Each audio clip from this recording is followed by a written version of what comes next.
to music with a beat. Watch my paisan, John PETILLO, right here.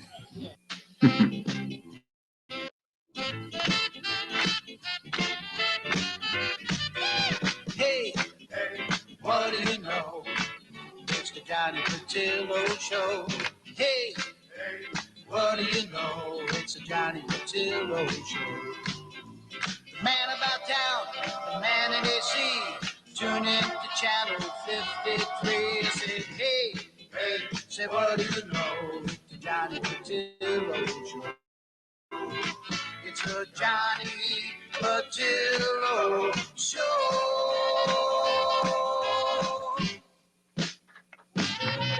Oh, yeah. And with that amazing introduction, I want to, there you go. I want to just thank my guest, my special guest, all the way in Florida, a person I've known for many, many years, actor, entertainer, comedian, Johnny PETILLO. John, thank you so much for being with us on this edition of Karl's Corner. And I've been wanting to get you on here. I know we've been talking a little bit, and we're going to speak about the music business, your wonderful career. And how the hell are you, buddy? Hanging right in there, Carl. You know what? I like that Karl's Corner, KK. Yeah, how do you like that logo, man? Yeah, no, I saw the KK. I thought maybe you married one of the Kardashians. Yeah, I wish. Yeah, I would be doing this in Beverly Hills, not 75 miles away from Beverly Hills. So yeah, again, love to have you on here. I know you may not have been a guest that often, but when I was living in the Atlantic City area, because right now, obviously, I'm in California, you're outside of Pensacola? No, outside of Sarasota. Actually, it's Ellington. Yeah. Okay. Ellington, Florida. And that's the Gulf Coast. That's the Gulf Coast, right? Yeah, it's on the West Coast. Yeah, the East Coast. I love playing over there, but it's like Brooklyn with palm trees. Like you never left. You know what I mean? Everybody's yelling at the lights. Brooklyn. Yes. Well, some people that may not, we know who you are, but people maybe of a different age and they see this and want to say, give us a little bit of resume, where you grew up, and all that, and how you ended up getting into the music business. Yeah. Well, I grew up, born and raised in Asbury Park, New Jersey. And I remember, if you had to grow up any place, that's the place, because you had the ocean, and then they called it like the city by the sea, and even Robert De Niro did a movie, City by the Sea. But growing up there, when I was real young, 12 years old, I was like we were singing, you know what I mean, on the street corners, and there was a house called the Sicilianos. And I used to call it Siciliano doo-wop boot camp, because that's where you learned. And then the first group we had was the Criterions. And with the Criterions, that on the screen now is the Prels. That was the Criterions plus one. That was like the last leg of the Prels, that one there. But the three of us we'll call the Criterions. And then we were opening up then, like 14 years old. We were opening up for the Dixie Cups, the Tokens, the Frankie Valli, Four Seasons, Soupy Sales. We were opening up for all at a young age. So who discovered you at a young age, at that age, to get you professionally at that age, John? Well, we were, like I said, we were a street corner group, and the Sicilianos, Sammy and Patsy Siciliano, they were like Sammy and this guy Ray DeRouge. They were like mentors to us. So as we were going, then we cut a record called Darling When I that they wrote And then they would put us in all these shows. And I mean, back then, like in the early 60s, nobody knew who we were. And, but we were open up, like I say, for this big act. Now, there's the criterion. Myself, my cousin Frankie Campanelli, God rest his soul, 2004, he passed. And Tony Orifici, Rip. That was us. That was the criterion. That's how we started out. And then when we went how old were you here? I was right there about 14.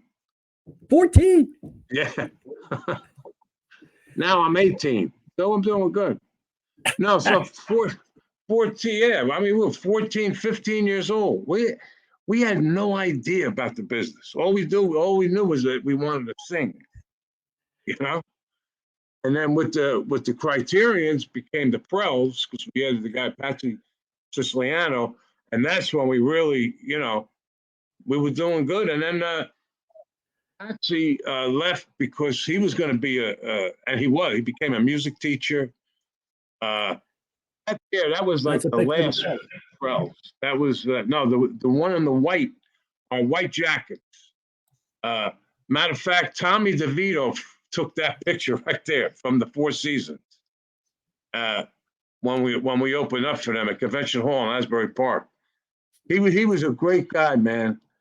Tommy DeVito, God rest his soul. But he was, come on, you need a picture, come on. And that was like taken with a Kodak or something, and it lasted so long. Now, were you writing your own material, or were you just doing covers, or no? Well, we started with they wrote our material, then we started writing our own.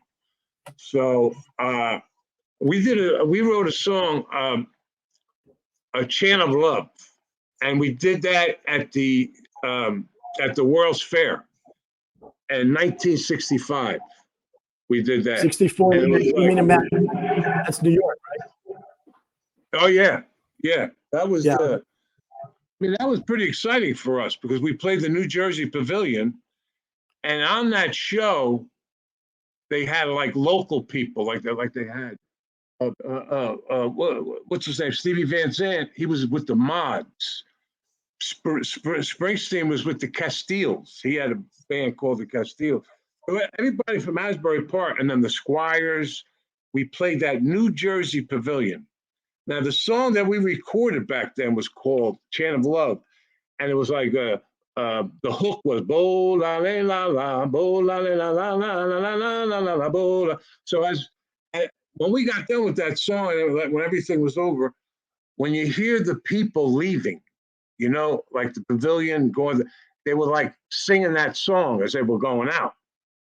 I went, oh man, we got a hit.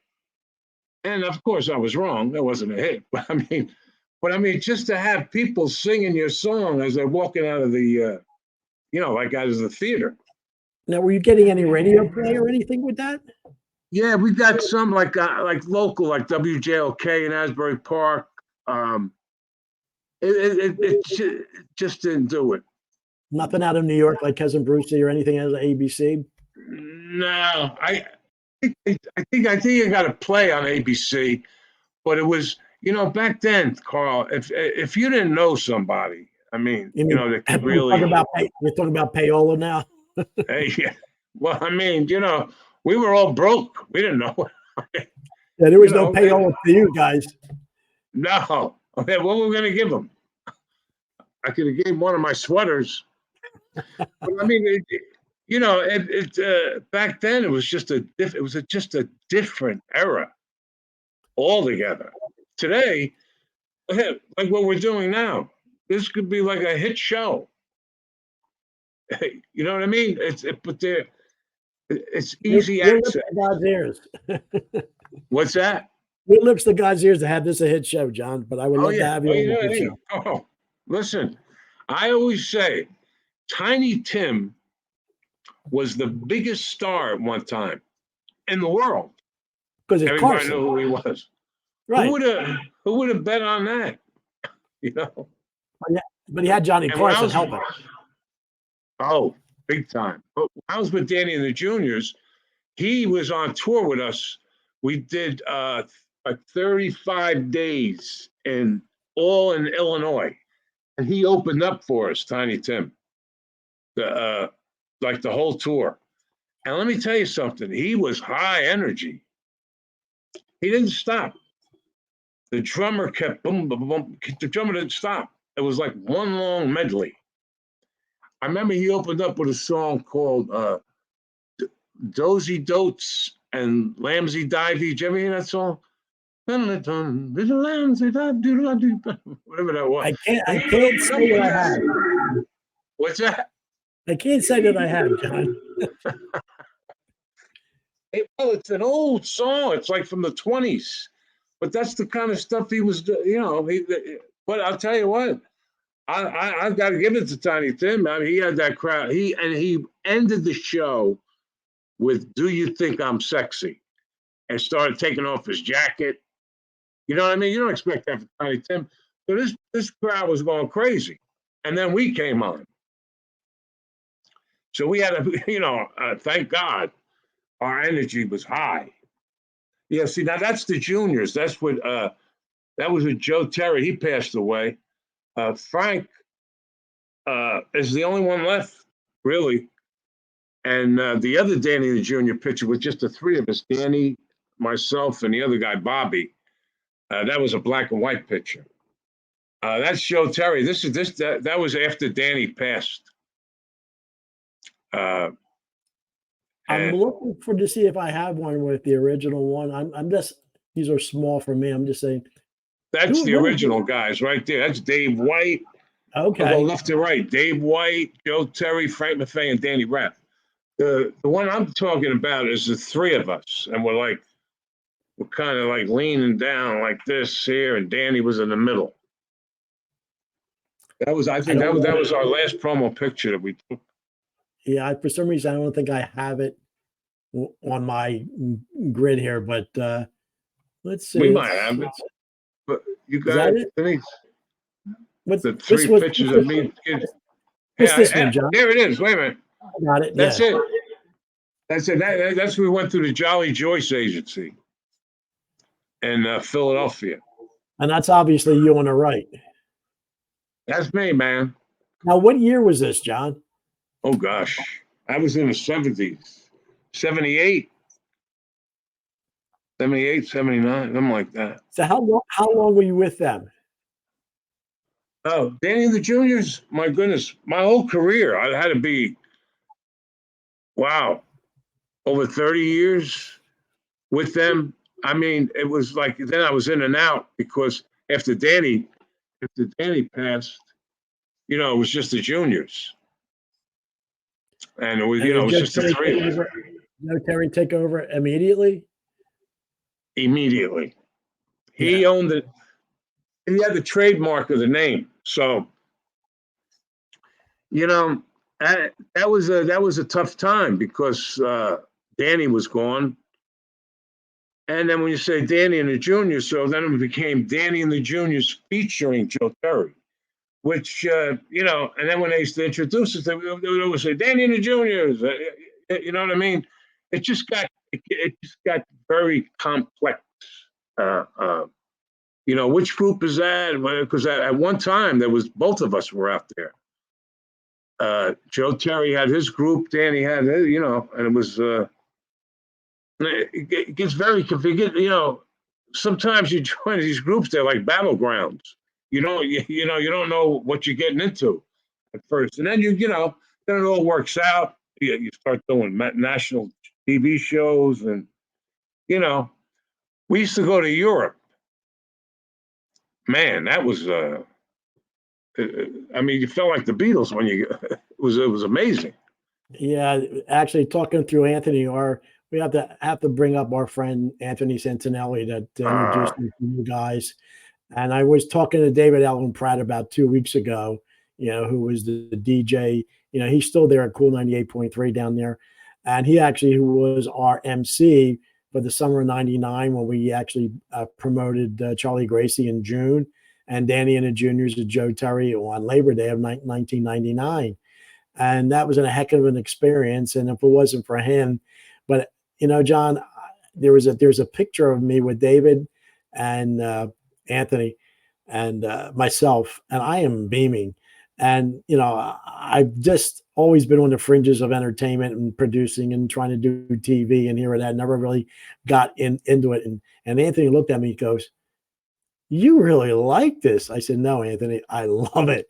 So I understand Yeah. what you guys go through, and it's like I hit this age and went through life situations and whatever, and I think maybe this is going to be my last hurrah being on this new format is podcasting. But then very unique people and interesting people in entertainment like yourself, maybe we could ride this wave, John, and see where it takes us. But yeah, your Why thing is not? amazing.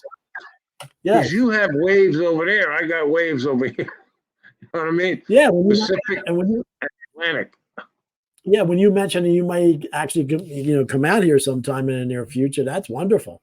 Be Oh coming yeah, out here to no, it'll be really in the near future. I was going to tell you, my daughter lives out there, and I think we talked about that. I won't be too far from you, yeah. about a half I'm hour. always, I'm, al- well, it's in, California, LA traffic. You talk about an hour and a half but it's only about Hey, when I 75 lived in miles. LA, oh sorry, what were you saying? No, I'm just saying, I'm about 75 miles from Santa Monica, but it's not going to be unless you go at 2 in the morning or some crazy time. But yeah, it would be great if you come out here. So, Oh yeah, man. how I get, did you get? I know you had and you still have a current uh, professional and friendship with Tony Orlando. How did oh that yeah. develop? Well, the first time I met Tony was in Vegas in the early '70s. Well, actually, the mid '70s, right before I joined Danny and the Juniors. Uh, so Tony, he had this like in the '70s. I remember. I mean, we were all young. Everybody was young. So Tony Orlando. Then as time went on in the '80s, now when he wrote that show, Jukebox Dreams, that's when we really I got really close with Tony. Just the greatest guy in this business. I'm serious. The guy is just so generous, And I got the part immediately, and we were doing like 5-6 weeks in Atlantic City. Then we go to Lake Tahoe. We go to New York with that show with Jukebox Dreams, and it was. Oh, yeah, there's a picture. Oh, that's with Jay Siegel. Uh, yeah, from the Tokens. Actually, through Anthony, I met him going up to Red Bank, New Jersey, when they had an oldies show, and I met all of the Tokens. It Oh, was an at the Count amazing Basie time. Theater. Yes, Count Basie Theater with the Capris, not the Duprees, and Yeah. the ones that did move, and actually Johnny Maestro, the Brooklyn Bridge, So that's a shame I didn't have my cameras, didn't have the video cameras, but we had Oh, what we that would have had. been nice. Yeah, and especially Johnny Maestro. Well, the Capris now, but you know what it is, Carl? The doo-wop thing. It's there's just most of the originals have passed. Like the Drifters, all gone. Coasters gone. The Platters gone. But yet they'll have tonight the Platters. But they're all young. So somebody has whoever owns the name, you know. It's just like the Temptations and the Four Tops, and Motown's still traveling, but those guys been long gone. Oh yeah. Well, you know what? The Four Tops, though, I got to say, out of every group, these four guys got along so great. They never split up. You know what I mean? They always did. It was the four original. I think Levi well, there's only one left. Was Duke. Duke is the only guy left, and he has three other people. I think his son is in with the two now. So that's kind of the doo-wop thing. You know Well, what I the mean? problem, Now, yeah, because the audience, half, three-quarters of the audience is going too. That grew up at that time. That's the well, problem. that's what I mean. So so you gotta. It's like I say, and then when I was with the Duprees, I Now, there's no originals that are performing with the Duprees. Now, it's just, now there's a Tommy Petillo, and he's the lead singer. Now, well, we found out we're cousins because we're same place in Italy, but who knows? But it's there's three of them now. Now the other guy just left. You see what I'm saying? It's not the original. It's not the original groups. They just have, but they a lot of these groups, they won't put tribute, like a tribute to the Dupree or a tribute to the whatever group that's out there, because most of like with the Drifters, there's no original Drifters, but yet they'll use the Drifters. They should use the sounds of the Drifters or the Drifter. If you weren't in the studio when they recorded those songs, then it's a tribute, or it's or you just formerly of. Yeah, it got pretty messy. I can imagine. Now, John, did you write much that you have? Because I know a lot of people, that reach a certain age that they write, they still would be able to get royalties, or just, you were just a performer. And but did you write much? Yeah, I mean, I wrote like with Danny Rap. We recorded so many things different in and out. Then you go into a town and I used to get royal, and we used to do TV and radio commercials because of At the Hop. So those, I was getting some royalties there, but when Danny passed, that was it. Everything stopped for me because I was under his flag, Danny Rap. So getting back to your relationship with Tony Orlando, so that really escalated once you met him in Vegas, and then he ended up having some show. Yeah, I mean, it escalated to a point where I was steadily on the road with Tony for 10 straight years. I mean, I still perform with him. I just did the PNC Arts Center there a few weeks ago in Jersey. And then I do my one-man shows there. I seen that little D. Martin thing there. Yeah, I was with the Rat Pack show. But with Tony, he just introduces me in the middle of the show. I'll come up there, do my thing. I'll do something with him, and then he call me back, and sometimes I close with him. I would just have a lot of fun. I mean, here's a guy, Carl. Yeah, that was the last. See that picture right there? That was the last performance of Danny and the Juniors, right there. Frank Maffei, Bobby Maffei, and myself in Emporia, Virginia. That was a week and a half after Joe Terry passed away.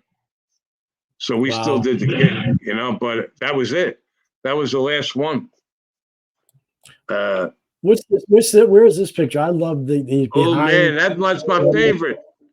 That said at the Mohegan Sun. I was at 10,000 people. I was with Tony Orlando, and man, he just let me do my thing, And there was the result of it right there. I thought, oh man, when I saw that picture, I'll tell you, I got a little choked up. I'll be honest with you. So holy cow! And then Tony Orlando goes, look. He said, that's a great picture, but look at their faces. Tony always said, look at their faces. That's the thing. I said, no, they don't look mad. No, John, I always say when, you have a gift, because I've been to many concerts, and actually for 2.5 years, I used to work, a little part-time job at night, the old Spectrum in Philly.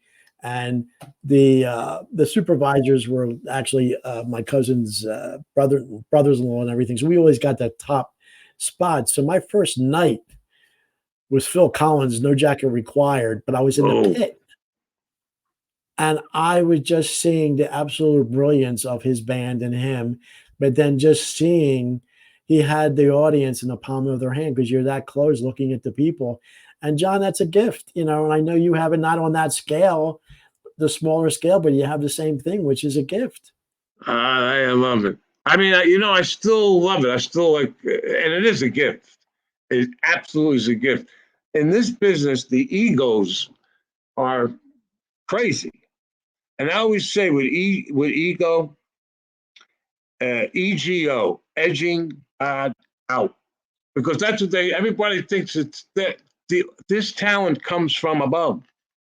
It's and you have to be very grateful for it. I believe God gives you talent just to see what you're going to do with it. You know what I mean? Because you could really, you know, but just the saying that some major entertainers from the past, and like even like a Barbara Streisand, had stage fright. They would just wanted to record and really not. Yes. Now, did you ever have anything? So you just had not, but you have to have an ego to be in any business, and be in, especially that business, to be in front of people. Yeah, I mean, but it's a different kind of ego. It's just to get your feet up on that stage, because they did a study, and this was so unbelievable. The study was like, what's the main fears and phobias? The main fear is for people is speaking in front of people. The second fear is death.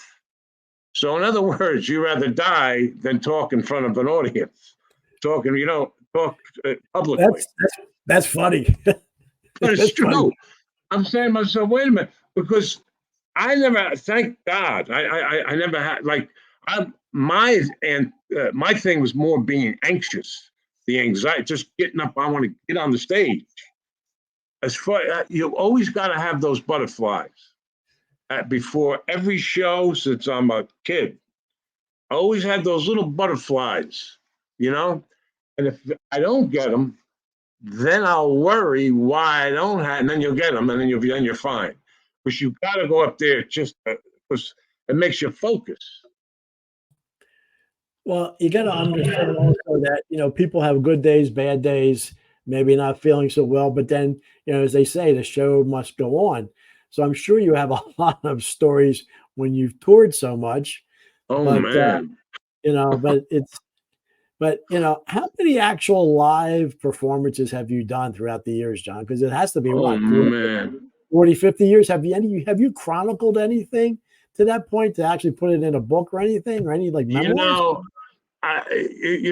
it's funny. My wife and I were working on it.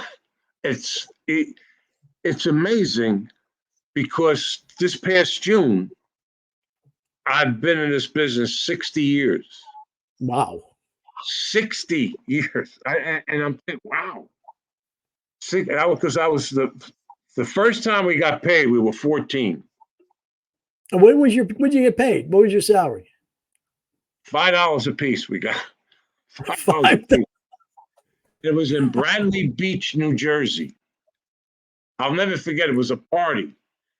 And we were the Prels with the white jackets on. And, we're at this party. Everybody had shorts. I mean, we were talking about being overdressed. But, we did our act and thing. And I'll never forget this woman. She came up. Yep, that's the thing. And my cousin Chicky, too, was in it, but he just played the drums.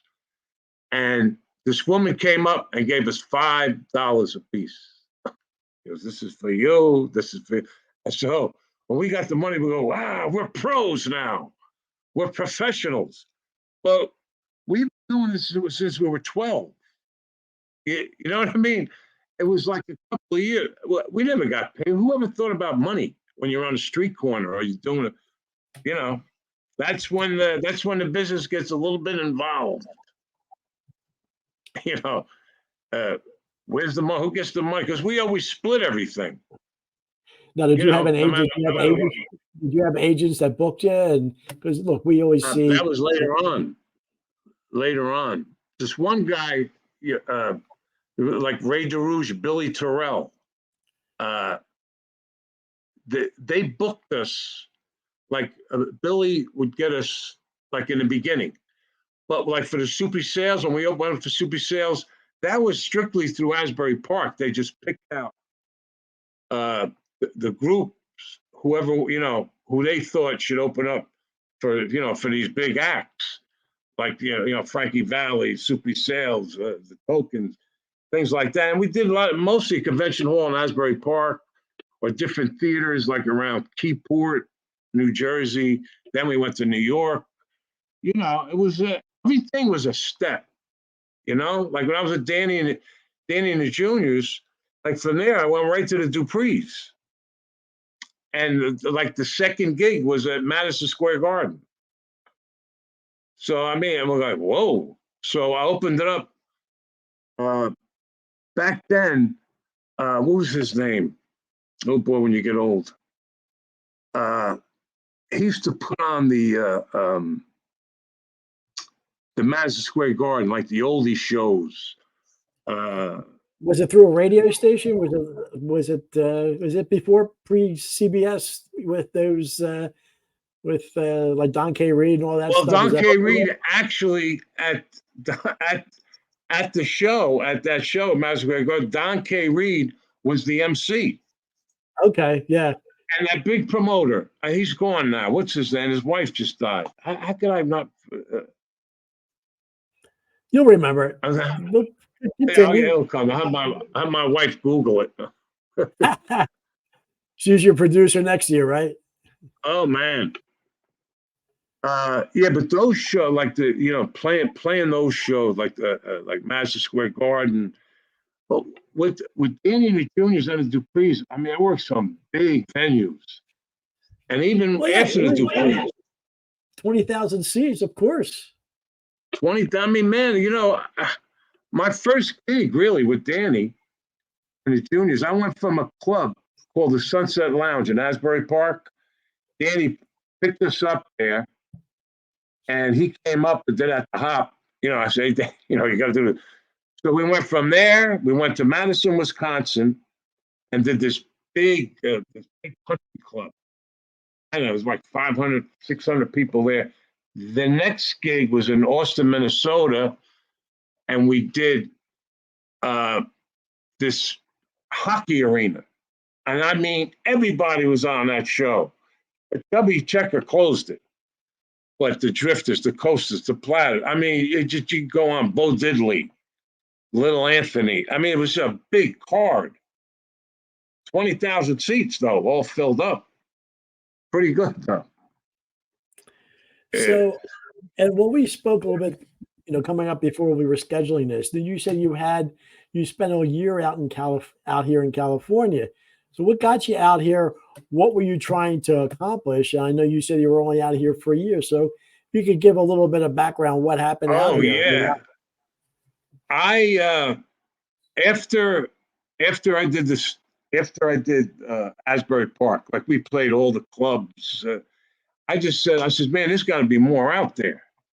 You know, so I said, well, I'm going to go to California. I went to California. I went to the Comedy Store, and they had the open mic nights. So I would do them. And then I hooked up with this agent, and he was like, hey, go try out for this. Go try. So the one thing I got to say, they were auditioning for Happy Days. So they said, yeah, you know, they want like a greaser type. You know, that's how they used to. A greaser. Hey, man. So I go, and the auditions were closed. They already got, like, Henry Winkler. But Mickey Dolenz from the Monkees, he auditioned for that. I never got a chance to audition for the Fonz. If I got it, I don't know what I would have done. I probably would have fainted. But I never got, and I think, you know, I look back at that. If something like that would have happened, though, man, I mean, you're talking, you're literally, your life changes. I mean, going from Asbury Park, a place called the Sunset Lounge, to Hollywood, it's a big jump. So you were trying to do more of this comedy then. You were trying to do comedy, not music. Oh, yeah, but I was still singing, because then I would go to the Improv on Melrose in L.A., and I would go to the Improv because they had a piano there. So you go there, you slip the guy about $5, and then you sing, you know, instead of doing your comedy out, you do a little comedy for a few minutes, and then you finish it out with a song. So then I would do that almost every night. I would just pick different songs. Had a great piano player there. And then, so I was always trying to mix them both in, which I still do today. But what I'll tell made you. you say you wanted to come back to the East Coast rather than just try to, stick it out and maybe try Oh, something bigger out here? yeah, Hollywood wasn't for me at that time. It Nah. was just, nah, it was, I was on the road, so I figured, you know what? I went right back up on the road. Okay. If you got a certain thing there, if you get blessed with like a sitcom or something, or then you're in. But it's hard. In the '70s, it was even No, harder. What's that? no, I know you were talking, but I was just wondering because did you try out for The Sopranos? I sure did. Now for That. Sill's position, that character, because every time I saw it, I know you could have played you could have played that role just as good as he did. Well, you go in there with such confidence, but they sent me the sides, the script. So I'm looking at the script and I memorized the whole thing. I'm going, there wasn't that much to it. It was a character that would have got killed off in like 3 or 4 episodes. So I'm reading. I said, all right. So I'm walking around. I'm walking around the house. Hey, over. I didn't even have to act, Carl. You know that. I didn't. It was Well, I go there and they had a chair like that you had in school with the desk, and they had the microphone over here, and she would read you the line, and I said, wait a minute, I didn't rehearse it that way. I said, I had a guy, I got to move around. No, sit down. Everybody sits down. And personally, I thought it was a bad audition because I couldn't get into it. I mean, I got into the character and everything, but sitting there, sitting here now, you're still using your hands. You know what I mean? We're Now, Italians. was it with David Chase at all? Was the main producer there? Was it David Chase? He wasn't there, David Chase. A girl, what was her name? Mary Clay. I think it was his assistant. Right. She was there. I didn't get the part, but 2 weeks later, a friend of mine says, hey, they're auditioning for the 12th night, a Shakespeare. I said, if I didn't get the Sopranos, I'm going to get the Shakespeare. Well, I got it. It was a role. I played a servant to the Queen. So the thing was 12th night, and Catherine, she's going to kill me. She directed it. Tormania. But that part, but man, if I heard the word cut one more time, I said, man, they made the movie and we were going on different locations, New London, Connecticut, Asbury Park, New York. We were just doing different locations for this Shakespeare thing. I tell you, I gained a whole new respect for Shakespeare. I don't know how these main characters, how they just memorize these lines, because some of the lines don't make any sense, but it makes plain sense is when the movie. Yeah. You know what I mean? But well, at least I got that under my belt. But People the Sopranos I didn't get. People have no idea how a movie's made, how a recording is done, and the back behind. They'll come pay their money and go to a live show, but they don't know just the riggers, the getting everything ready, the equipment and the sound, and making everything is special. That's the one thing how everything is done and for the final product. So, but it is amazing. So go ahead. To change the subject a little bit, and so I met you. How did you settle in the Atlantic City area and decided to do your own TV show? Well, I said, let me, because Atlantic City was, the entertainment, that's where it was. I said, let me go. So I actually moved there. So when I did that, a guy, Bob Peperato, approached me. I was playing, remember Grable's Oh, how can you not see Harry Grable falling off? Harry Grable Grable. falling at 3 o'clock in the morning, falling off his chair, right? Yeah. So And Grable, all and all the waitresses slapping him because back in those days, politically correct, you'd always be trying to grab a little something here, grab a oh little something. man, Hey, one girl actually hit him with a tray. Stop, Harry. yeah, it was like, that's right. And I remember when I was there, I was playing there on Sunday nights. So because I knew Harry Grable, come play for me. Come on. I said, all right. I do the Sunday nights, but Bob Piperato approached me from Salmon's Cable, and Lori Kelly and I, we wound up doing the karaoke show there live from 9 p.m. to 1 a.m. in the morning. That was huge, though. Remember that? That was Sunday. Was that Sunday nights? That was Sunday night. Yes, that was packed. 9 You o'clock. couldn't get a parking lot. You couldn't get in the What? parking lot on Sunday night. Yeah. Well, it was good.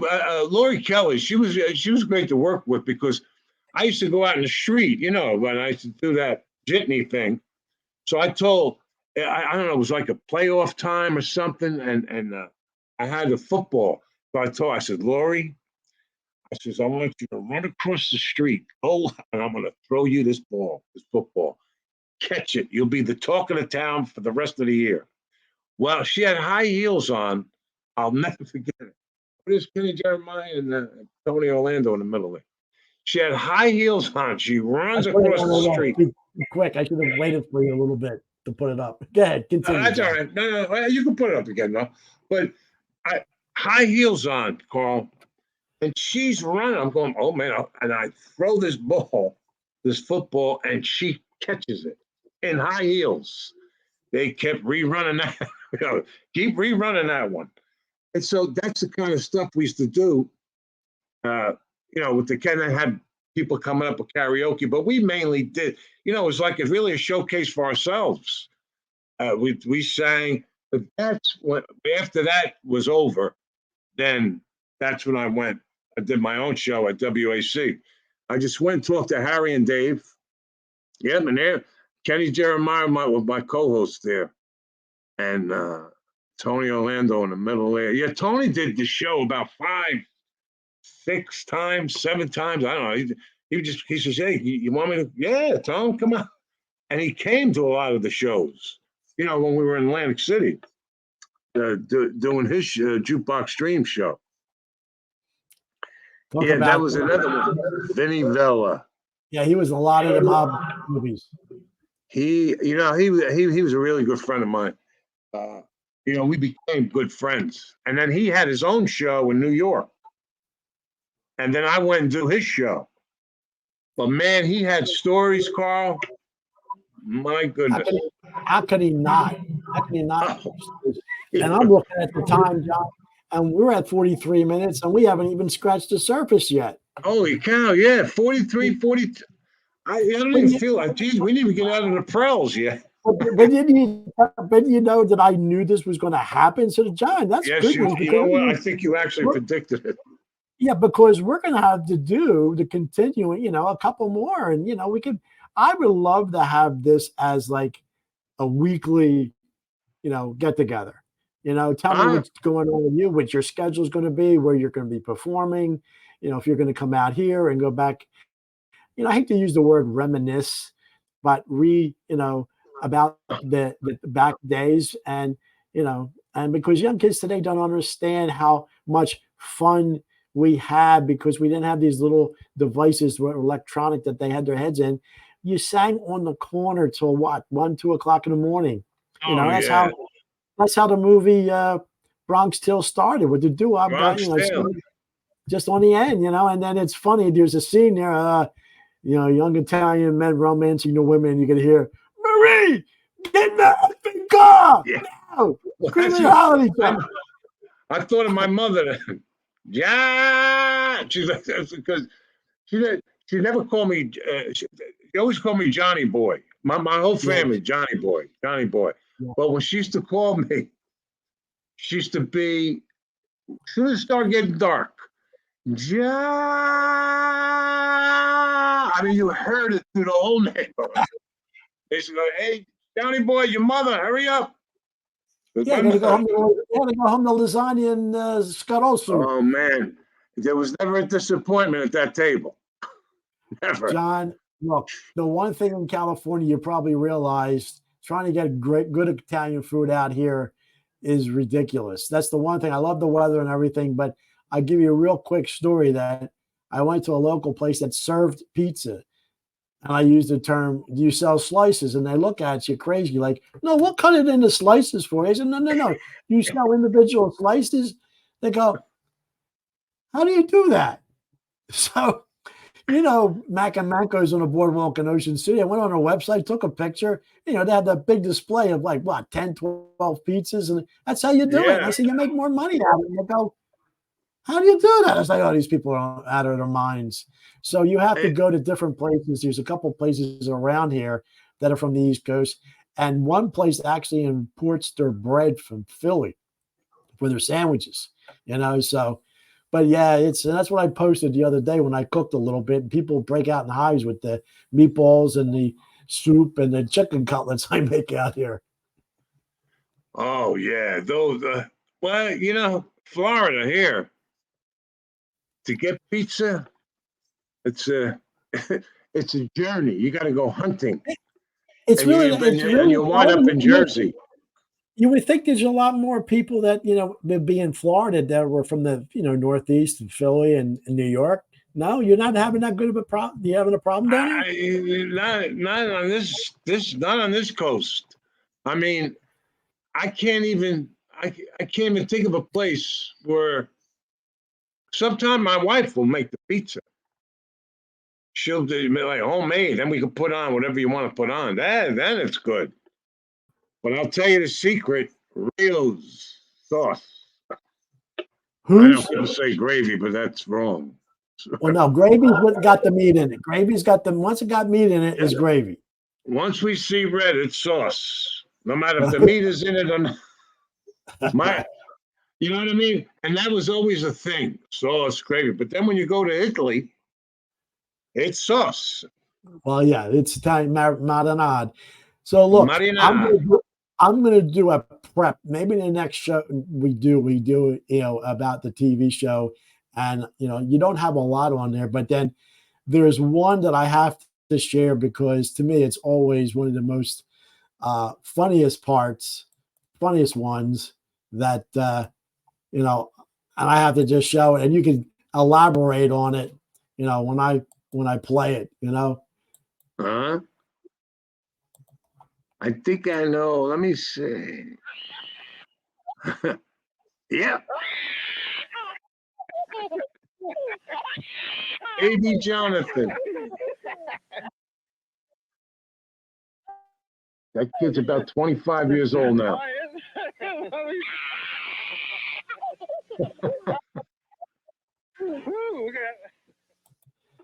Now you were trying. What's that? A little technical there, but you were just trying to do what? Were you trying to just do like a little bit on a man on the street little interview, and the boy and the baby just started laughing uncontrollably for you? Well, who was who was with me was Mike Reardon. He was my co-host for that show, and we were out by the airport, and he was waiting for his wife. So Mike Reardon said to me, he said, "What about those two over there?" I said, "He's got the kid with him. He's not going to want to be bothered." So Mike Reardon, I got to say, he goes, "Go ahead." I said, "Hey, buddy, how you doing?" Blah, blah, blah. Went over, and there it was. I think that was my best clip ever. That and the shaving. Well, shaving one. We'll save that to the next one, John. But that was like, what'd you do? Have like 1,500 cuts on your face? Oh man! And you know what, Carl? It was so. Kenny Jeremiah, God rest his soul. He was and this guy John Weir. That's when I had that Amish market for a sponsor. Yeah, Kenny, boy, I miss him. Yeah, we'll talk. We'll bring. But wasn't he looked like Santa Claus too? Then he's the guy with the big white beard. No, that was a guy. His name was Dave. His name is Dave Thompson. Oh, okay. That guy, because when we did Jukebox Stream, he played a DJ. But then we did the Christmas show with Tony Orlando. Then he was Santa Claus. He looked just like that. Well, when he did the DJ, he curled up his beard and he put his hair in a ponytail, and he was like a hip DJ for the Jukebox Streams play. But yeah, so maybe the next one we'll play some of those segments that you still have on YouTube. And obviously the shave, and then you have like a major python or something, you know, a reptile on the show. Oh man, that's when I had that Things and Wings and Things was this store had every animal in there you could think of. So when we called them up, say, listen, bring some animals. You know, all we do is copy from Johnny Carson and everybody else. I mean, let's face it. Well, you try to be different. Well, he brought that python in. Man, I could not believe it. Yeah, when I saw your clips, I said, what the hell is that thing? Oh, and the thing was in a cage. And he had like five people holding, you know, I'll tell you just how many. 1, 2, 3, 4. There was 4 people holding that snake like that, and he was right on the desk. Next time you got to show that clip, because that thing was right here on me like this, and I was petting it. He could have opened his mouth and swallowed me. I didn't know that. They told me that after the show. Yeah, if you had some garlic on you, he probably would have after you. Yeah, hopefully he didn't like garlic, but I think he liked Italian food, this snake. Yeah, so how long did you actually have the show down there in AC? I met you in 97. Yeah, so I think 96 I did it, or 97, and to 2002, well, whenever they sold it. I think 2001 they sold it, 2002. Yeah. Now, do you still have all the master copies of your shows? Yeah, well, I have copies. The masters were on these big 3/4 inch. Yeah. Yeah, 3/4 inch tapes. Yeah. Taped some from a DVD from there. It's hard to get that machine. Yeah. You know, but I got mostly all the stuff, you know, like on DVD, on VHS. That was back then. Imagine today, like you said, well, my goodness, what we could have done. John, what I could say, you had people had to come into the studio to be on the show. Technically now, we don't have them to have to go into any studio. As long as they have a laptop or computer and a camera and a microphone, we could do something pretty similar to that, no matter where they are in the country or the world. So I'm offering you that possibility. If you could, you know, I'm sure you know a lot of people that would like to talk about, reminisce about certain things. And hey, I could be the guy, I could be your Mark Chesterton sitting back and producing it for you back here. And I don't have to be online, but I'm just saying this thing called StreamYard, which is, John, it only costs $49 for the service for this. And I think it's like, oh my God, it's like almost like free to have this little studio set up. No kidding. Yeah, now they have a free version. They have this one. They have a professional version. It's a lot more expensive. But just for what we need here, and I thought of that. I say, John, you could do what you were doing in AC without going into it, people having to be a guest from, you know, they'll actually physically walk in. You know, think about it. And I could be still out. You just give me a schedule, and I can produce it for you remotely, like I'm doing now. And I don't actually have to be on. You know, when I take myself out of here, you don't hear my mic goes off, and I could actually have we could go up to almost 6 to 8 guests per show that I could bring in. So think about the possibilities for yourself. You know, you know what? I'll tell Tony Orlando. Yeah, John, that would be God's gift. You know, I would kiss the ground. Yes, that would be wonderful. I should be talking to him sometime tonight.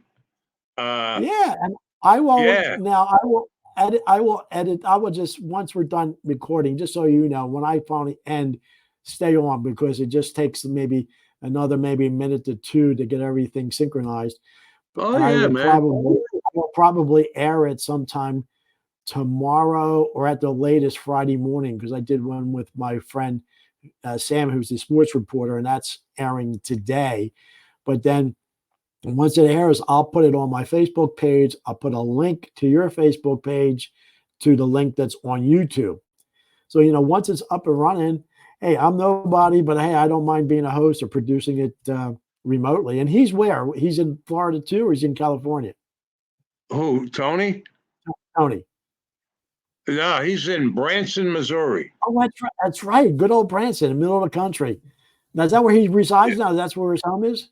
Oh yeah, man. He's been there for years. Well, he had two theaters there.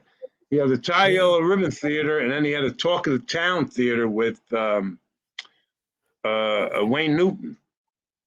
And here, Wow. Talk of the Town, T.O., Tony Orlando, W.N., Wayne Newton. Now, Franny Orlando came up with that, Tony's wife. So that was pretty, that's pretty good. Talk of the Town, T.O., Tony Orlando. Oh, that's the Rat Pack. Yeah. And Hey, I remember the name of the promoter and how Richard Nader.